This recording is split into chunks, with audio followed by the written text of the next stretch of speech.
That suffocating, predatory gaze felt like being pinned down by a hunting leopard. The sheer pressure was paralyzing. I quickly lowered my head, missing the wide, grotesque smile stretching across her face.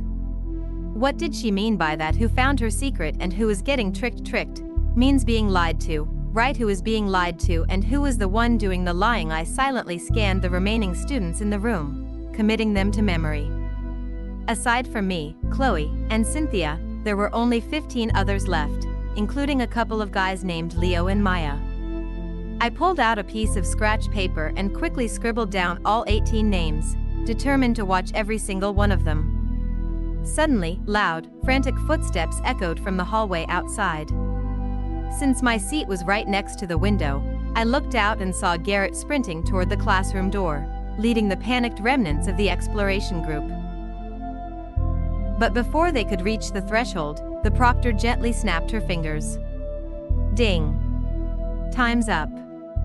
The heavy classroom door slammed shut with a thunderous bang. Garrett and the students outside threw themselves against the door, hammering on it wildly, but the old wood had turned as solid as iron. No matter how hard they kicked and screamed, it didn't budge a millimeter.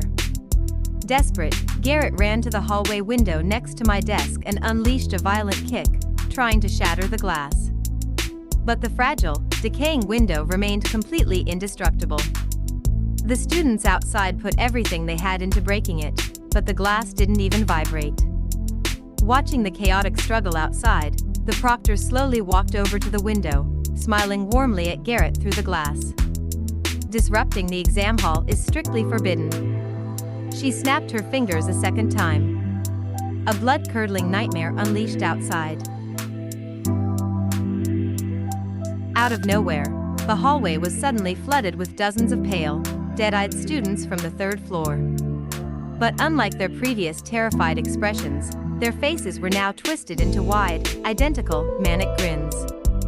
The locked-out students froze in terror, immediately scrambling backward away from the horde. Only Garrett remained at the front, trying to shield Vanessa. A dark intuition flashed through my mind: he was going to die a horrific death. Garrett yelled and swung his fists to drive the entities back, but one of the pale students reached out and lightly tapped his arm. Instantly, Garrett's entire body violently exploded. A massive wave of blood and flesh slammed against the window right in front of my face. The remaining students outside shrieked in absolute horror, scattering in every direction. But the more they tried to run, the faster the grinning entities closed in on them. Body after body violently ruptured into chunks of raw meat, painting the walls crimson. It didn't matter how fast they were or how loud they screamed, they were reduced to nothing but gore in seconds. The blood coated the window so heavily that I could barely see through it. But as the dark red liquid slowly slided down the glass, I saw Vanessa. She was pressed flat against the window, her face contorted into an expression of pure, unadulterated terror. I was sitting right on the other side of the glass. I could read her lips perfectly. She was screaming, "No! Stay away from me! No!" But her beauty couldn't save her.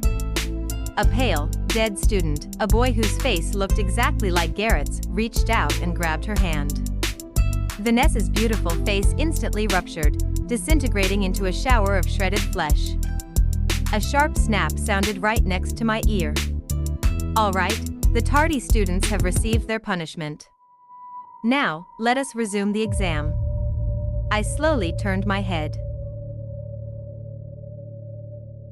The proctor was standing right next to my desk, staring straight down into my eyes. Chapter 7. The exam resumed. This time, the classroom was dead silent. No one dared to breathe heavily. With just 2 snaps of her fingers, our class of over 40 students had been brutally whittled down to 18 survivors. No one knew when her next snap would come. The only thought consuming everyone's minds was to find the liar and end this nightmare. The results of the first round of voting are in, the proctor announced cheerfully.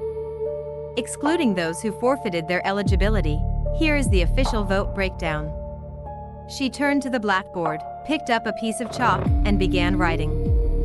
Unlike the first round where she just handed out papers, she was now displaying the names for everyone to see. First round results: total 18 votes, Justin 9 votes, Cynthia 4 votes, Marcus 2 votes, Amy 2 votes, Elena 1 vote. Staring at the blackboard, my eyes widened in sudden realization. This is... The name at the top of the list belonged to Justin, the class delinquent who constantly cut class and got into fights. It wasn't surprising that 9 people wrote his name out of spite, assuming he was the liar. But I knew that wasn't the answer. The trap was far deeper than a simple popularity contest. If the proctor truly enjoyed the psychological torture of a killing game, she had to provide real clues. That's how these twisted entities operated. I replayed every single action and word from the proctor since we arrived. Who has been lying all along? Only when the entire class writes the correct answer can you leave. I despise backstabbing rats and fools who can't read the room. Make sure you don't get tricked. And most importantly, why did she keep staring at me? Why did she spell my name on the blackboard with strange, archaic spacing, exaggerating the letters ELENA while writing everyone else's names normally? A long-forgotten memory from Nora's diary suddenly sparked in my mind. She had once written about an inside joke with her best friend, Sarah. Nora loved to spell her name using stylized letters, telling Sarah that Nora looked much more elegant when spaced out like standard text formatting. The fragments of information in my brain began to rapidly piece together, forming a terrifying, impossible theory. But before I could fully process it, a horrific shriek shattered the silence. Ah! It burns! It burns! An agonizing scream erupted from the back of the room, followed by the pungent stench of roasting meat. I whipped my head around. Justin's body was floating several feet in the air, suddenly consumed by intense, bright blue flames. Before anyone could scream, the proctor opened her mouth. Her impossibly long, grotesque tongue shot out like a lightning bolt, wrapping tightly around Justin's burning torso, and snapped him straight back into her mouth. A 6-foot-tall teenage boy was compressed into the size of a fist and swallowed whole in a single second. The agonizing screaming cut off instantly. The only thing left was the sickening smell of burnt flesh lingering in the air. The proctor kept her word. Become the chosen answer, and you die. But as the horror settled, a massive realization hit me. The proctor didn't lie about the rules. Chapter 8. The moment I realized this, my fingertips began to tremble violently. But it wasn't from fear. It was pure, unadulterated adrenaline. If the proctor wasn't lying about the rules, it meant that if we actually found the real answer and everyone wrote the exact same name, we would truly escape this hellhole. But the core mystery remained: who was the liar? My gut kept screaming the same thing. The liar was not a student in our class. I couldn't explain it logically, but ever since I set foot on this abandoned campus, my instincts had been hyper-focused, guiding me away from immediate danger. What did Chloe's brother actually tell her? Did he give her a specific clue? I needed this exam round to end immediately so I could interrogate Chloe. She was hiding something, and that piece of information was the key to everything. I felt like I was standing right on the threshold of the truth. But first, I needed to survive this round. I picked up my pen and wrote the exact same name on my paper. Question: who has been lying all along? Answer: Elena Hunt. The loud school bell rang through the room. The second exam is now over. In 1 hour, the third exam will begin.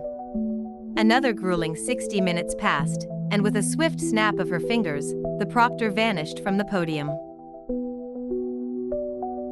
The second she left, the remaining students erupted into a frantic panic. But with so many people dead, the room felt empty and much quieter than before. I immediately sprinted over to Chloe's desk, grabbing her arm. Chloe, did you write your own name like we agreed? What did your brother tell you up there? Did he give you any real clues about the liar? My voice was fast and desperate. I needed the truth right now. But Chloe avoided my eyes, pulling her arm back. I just wrote a random name.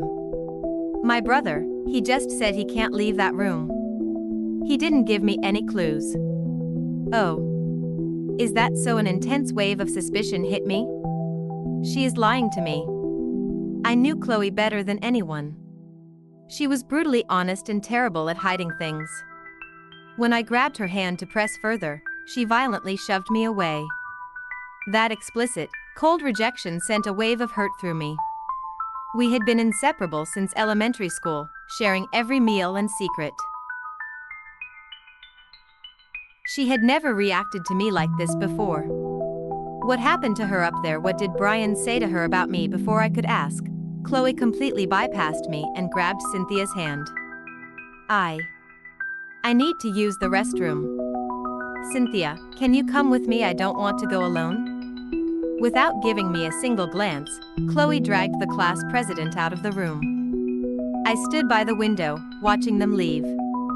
The student restrooms were right next to our classroom door, but through the glass, I watched Chloe and Cynthia walk right past them, heading straight up the stairs to the third floor. Standing alone in the empty aisle, a cold wave of isolation washed over me. Why is my best friend abandoning me? Chapter 9. Sitting alone at my desk, I forced myself to systematically dissect everything that had transpired. Chloe's drastic behavioral shift happened the exact moment she talked to her brother. What did Brian say to her? Why did her entire attitude toward me turn to ice? And why did Brian look at me with such absolute, primal terror through the window? Think. What else did I see? On the third floor, Sarah was sitting in the second row of class 4. But in Nora's diaries, she explicitly wrote that Sarah sat in the third row. And the desk in front of Sarah didn't belong to my sister Nora. It belonged to a girl named Julia. Nora's entire existence was completely wiped from senior class 4. I realized that when I looked through the window of class 4, I hadn't been focusing on the question on the papers. I had been staring at Sarah, Nora's best friend. Nora's journals were filled with photos and stories about Sarah, which was why I recognized her instantly. But Nora's seat was completely gone. She hadn't just vanished from the real world 20 years ago, she was entirely missing from that supernatural replica of her old classroom. Chloe found her brother instantly.